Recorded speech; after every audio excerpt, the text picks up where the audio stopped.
professor Bassalo na área, o seu professor de física. Pessoal, estamos com um projeto novo, é a recarga de física. Mas professor, o que é essa tal de recarga? Meu amigo, quando o seu celular está fraquinho, o que você faz? Dá uma carga nele, dá uma recarga, não é isso? Bota a bateria para encher, para ficar poderosa e dá aquela energia bacana para que ele funcione durante o dia todo. Aqui, galera, é a mesma coisa. Eu vou dar uma recarga de conhecimento, de informações, dicas, certo? Sobre física para o Enem. Então, o que eu vou fazer aqui é uma revisão poderosa, objetiva, de cada tema de física. Vamos pegar aqui ótica, onda, cinemática, termologia, termodinâmica. Cada tema de física será abordado num vídeo único, a que eu chamei de recarga. Tranquilo? Beleza? Tá pronto? Tá pronto para recarregar? Vamos nessa, partiu!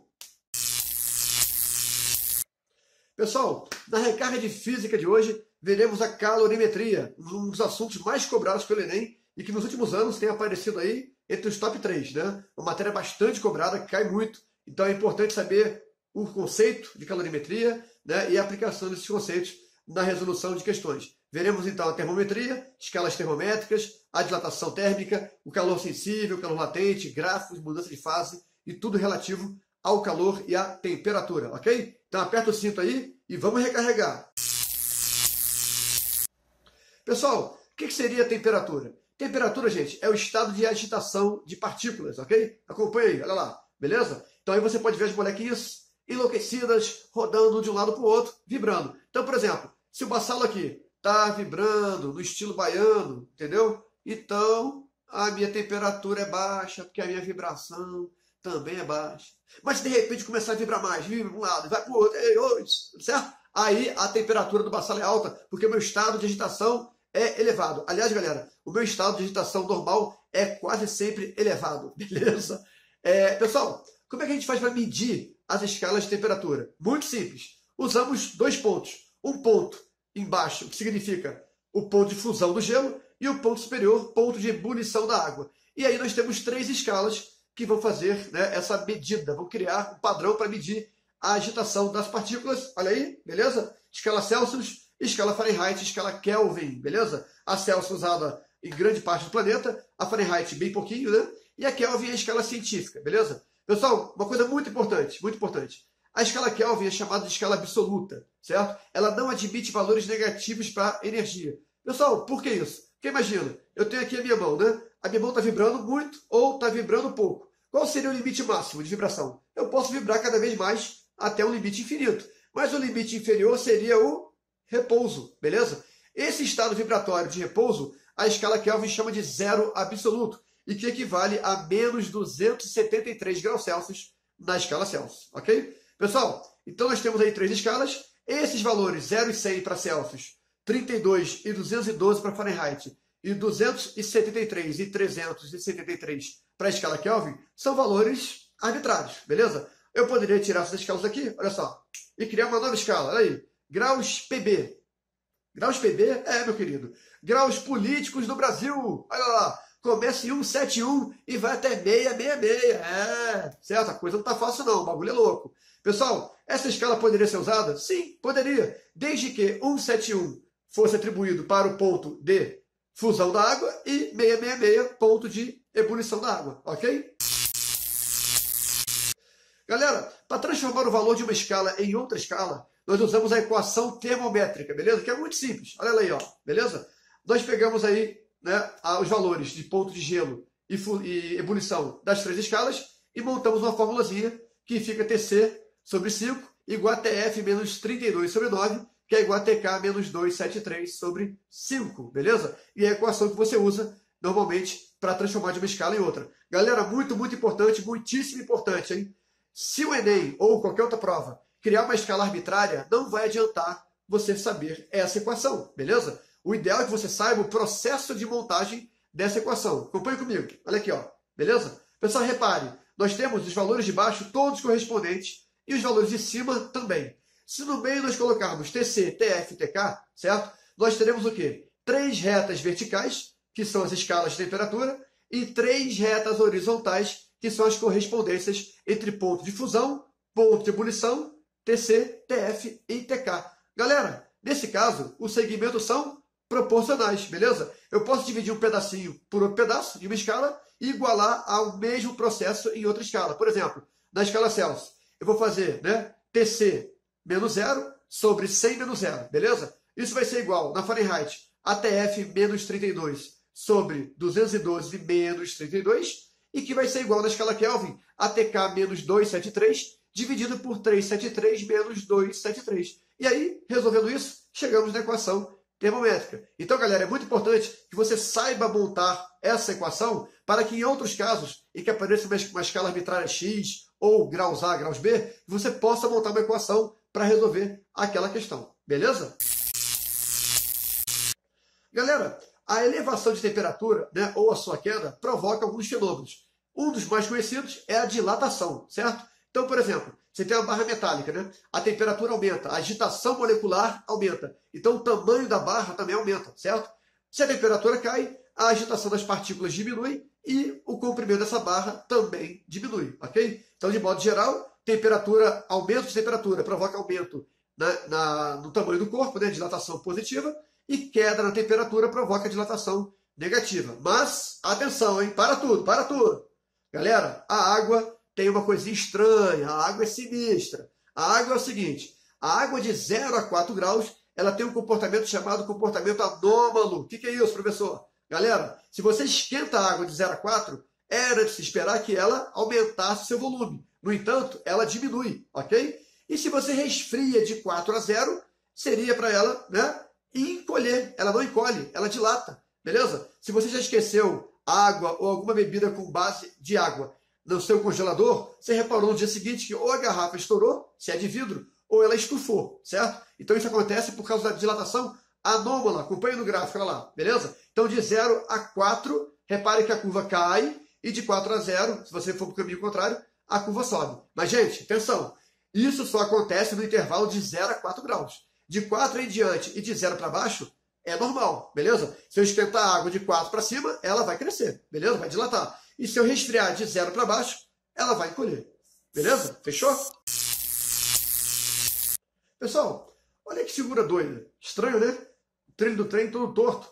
Isso é o resultado da dilatação linear. A temperatura aumentou tanto, né, que o trilho do trem entortou. Não tinha para onde crescer. Um foi empurrando o outro e aí ficou essa loucura aí, né? Virou uma montanha-russa na horizontal, né? Galera, é muito importante que as construções tenham um negocinho chamado junta de dilatação. Acompanha aí, certo? Esse espaçamento aí que você está vendo entre as placas é justamente para permitir o espaço para que o material cresça, dilate, certo? Outro exemplo, galera, acompanha, olha lá. Né? Torres de alta tensão. Geralmente os fios são colocados formando barrigas, né? Tem uma sobra. Por quê? Porque quando a temperatura cai, a tendência do fio é encolher. Tem que ter um espaço para que ele encolha. Porque se você colocar esse fio retinho, esticado, quando ele for encolher, ele vai arrebentar, beleza? Pessoal, basicamente temos 3 tipos de dilatação. A linear, acompanha aí, ó, certo? Em que a fórmula é ΔL igual a L0 vezes alfa vezes ΔT. ΔL é a variação de comprimento, L0 o comprimento inicial, alfa é o coeficiente de dilatação do material, ferro, alumínio, prata, né? Cada material dilata de maneira diferente. E ΔT é a temperatura. Então a linear é a variação no comprimento, beleza?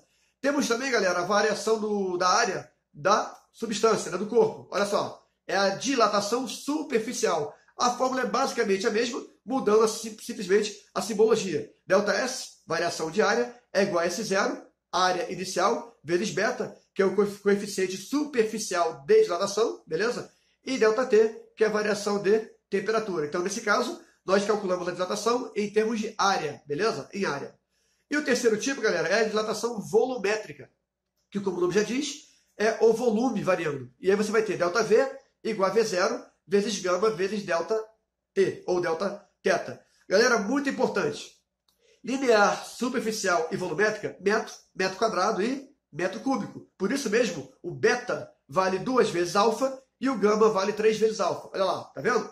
Por quê? Porque metro quadrado é o dobro de metro e metro cúbico é o triplo de metro. É metro vezes metro vezes metro. Beleza? Então, beta 2 vezes alfa, gama 3 vezes alfa. Muito cuidado com isso, porque o Enem pode te dar, né, uma questão de dilatação superficial, mas ele pode te dar o alfa. Então, fique ligado nisso para não confundir, certo? E aí, qual é o problema? Você joga o alfa lá, resolve e tem um raio lá na opção para você marcar errada. E aí você marca, né, meu querido? Você vê a letrinha igual ao seu resultado, você já sabe, né? Os seus olhinhos brilham de emoção, você lembra da sua avó que mora em Piracicaba, a sua epiderme se arrepia toda e você marca, certo? Então cuidado com isso, galera, beleza? Fique atento, tá? Beta 2 vezes alfa, gama 3 vezes alfa, beleza?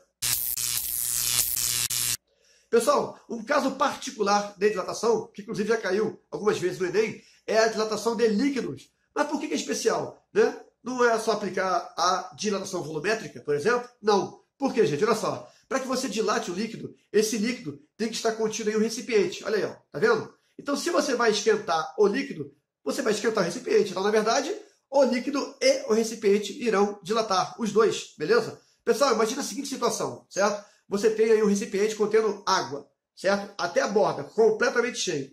E aí você esquenta de 20 para 100 graus, por exemplo, certo?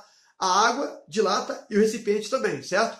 O volume de água que vai vazar, gente, porque é óbvio que a água vai dilatar mais que o recipiente, esse volume de água que vaza é a dilatação aparente da água. Por que aparente, pessoal? Porque, na verdade, a água dilatou mais do que isso. Não se esqueça que o recipiente também cresceu, certo? Então, se você quer saber a dilatação real da água, o quanto realmente a água dilatou, você vai ter que calcular a dilatação, certo?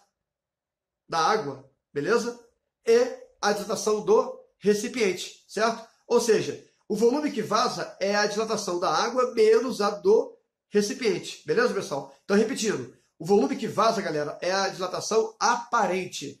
A dilatação real é a da água, beleza? Agora, como o recipiente também dilata, vai vazar menos água do que vazaria se o recipiente não dilatasse, ok? Então, acompanha aí, ó, as relações matemáticas relativas à variação de líquidos, beleza? Não é exatamente igual à volumétrica. Tem os detalhes aí, porque nós temos também o recipiente, né? O recipiente, recipiente, ok? Beleza? Galera, um conceito muito importante é o conceito de calor, e a calorimetria é a parte da física que estuda o calor, beleza? Pessoal, o que seria calor?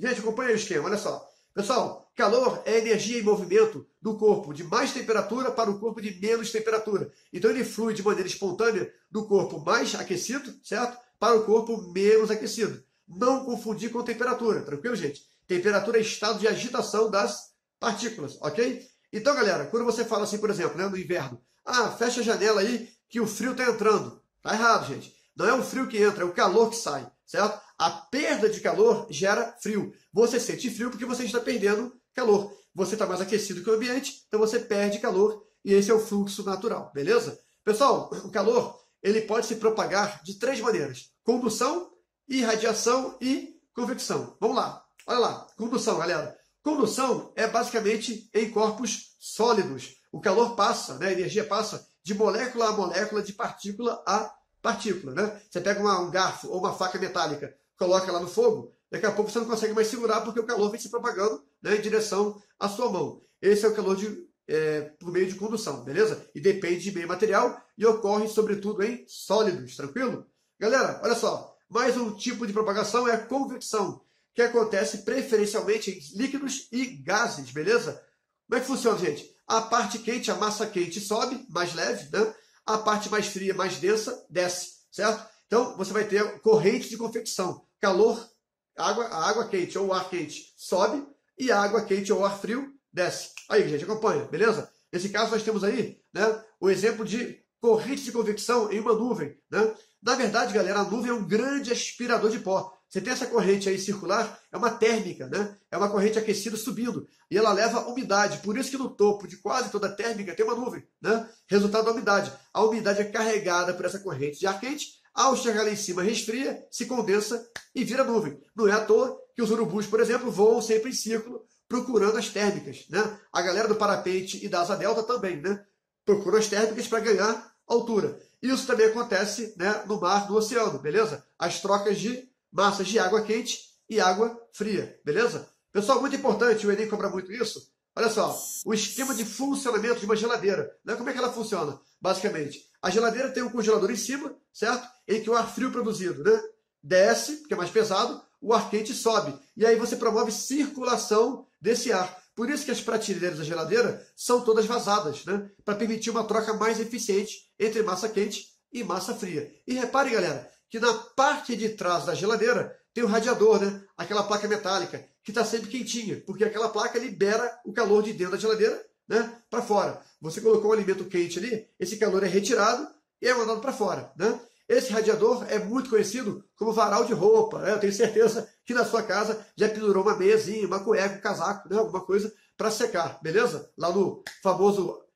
secador da geladeira. Mas não faça isso, meu querido, minha querida, porque isso aumenta a sua conta de luz, certo? A ineficiência da geladeira fica aumentada em função, né, do impedimento da troca de calor entre o radiador e o meio externo, já que você colocou ali, né, uma meia, uma cueca ou um casaco que impede essa troca de calor, beleza?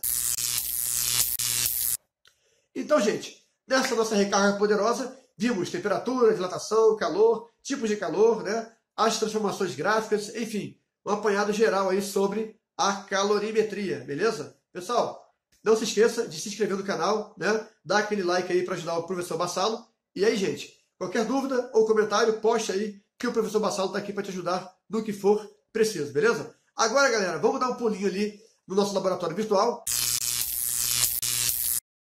Pessoal, estamos aqui no nosso laboratório virtual de física e vamos ver alguns conceitos importantes, né, como mudança de fase, dilatação, né, e temperatura. Gente, olha só.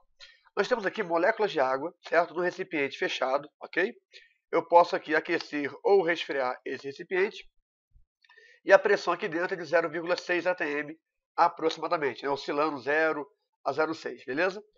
A temperatura é de menos 12 graus. Então nós temos aqui, pessoal, né, a pressão de 1 atm. Vamos aumentar um pouco a pressão, colocando mais moléculas de água, beleza? Repare que a temperatura sobe, né? 1 atm, vamos resfriar aqui um pouquinho. Olha lá. 19, vou botar negativo aqui. Menos 13 graus. Pessoal, repare que as moléculas estão muito próximas, né? É o estado, né, sólido. E se você reparar bem de pertinho, você vai ver aqui o hidrogênio, que é essa bolinha branca, interagindo com a bolinha vermelha da outra molécula, certo? É a famosa ponte de hidrogênio. É uma interação intermolecular, ok? Então o estado de agregação aqui, né, é bem alto, né, a fase sólida. Se eu fornecer energia, gente, repare que a temperatura vai aumentar e a vibração das moléculas também vai aumentar, enfraquecendo a interação intermolecular. Então estamos com menos 13 graus. Se eu esquentar aqui, ó, a 63, já começa a ter, né, uma certa desagregação, ó, algumas moléculas saem. E se eu chegar aqui, ó, próximo de 100 graus, ó, 95, 109 graus, 170, né? As moléculas ganham cada vez mais energia e saem do estado sólido, passam pelo líquido e agora estão no estado gasoso. A interação molecular é bem menor do que no estado sólido. Podemos aumentar ainda mais, ó, a temperatura, 200, 300, até, né, 500 graus Celsius. Pessoal, em 500 graus, nós temos a desagregação completa. As moléculas agora ocupam todo o recipiente. Repare que a pressão aumentou, né, com o aumento da temperatura. Depois veremos isso na recarga de termodinâmica e gases, ok? Então, esse experimento nos demonstra o seguinte: se você fornece calor, a energia, né, das partículas aumenta, a agitação aumenta, aumentando assim a temperatura e causando a desagregação, né, do estado das moléculas, do estado de interação molecular. Fase sólida, fase líquida e fase gasosa. Beleza?